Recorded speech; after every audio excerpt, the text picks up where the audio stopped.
Hello hi friends, welcome to our channel. ఈరోజు సొరకాయ సగ్గుబియ్యం పాయసం ఎలా చేయాలో చూద్దాం. దీనికి ముందుగా ఒక గిన్నెలో ఒక 3 టేబుల్ స్పూన్ల నెయ్యిని యాడ్ చేసుకోవాలి.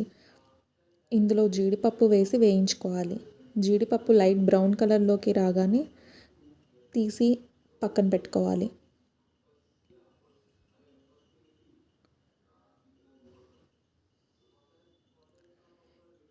ఇప్పుడు ఇందులోకి కొన్ని కిస్మిస్ని యాడ్ చేస్తున్నాను.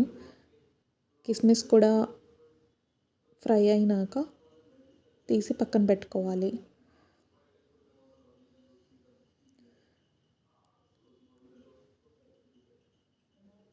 ఇదే నెయ్యిలోకి నేను ఒక 1/2 kg సొరకాయ తురుముని యాడ్ చేస్తున్నాను. సమ్మర్లో ఈ రెసిపీ చాలా బాగుంటుందండి. సమ్మర్లో ఏదైనా చల్లగా తినాలి అనిపిస్తూ ఉంటుంది కదా, ఇలా పాయసం చేసుకొని ఫ్రిడ్జ్లో పెట్టుకొని కొంచెం చల్లగా అయినాక తింటే చాలా బాగుంటుంది. ఇప్పుడు ఈ సొరకాయ తురుము బాగా ఉడికిపోయింది కదా, ఇందులోకి నేను 1/2 లీటర్ వరకు పాలను యాడ్ చేస్తున్నాను. అలాగే 2-3 గంటల దాకా నానబెట్టుకున్న సగ్గుబియ్యాన్ని కూడా ఇందులోకి యాడ్ చేస్తున్నాను.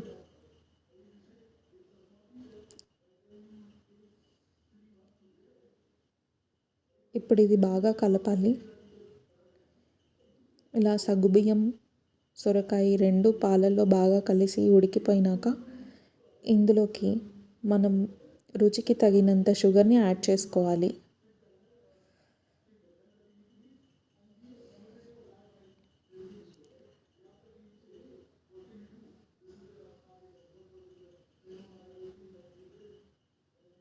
ఇప్పుడు ఇది రెడీ అయిపోయినట్టే అండి.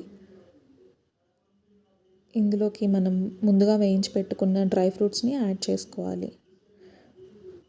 యాడ్ చేసుకొని ఒకసారి బాగా కలిపి తీసి సర్వ్ చేసుకోవడమే.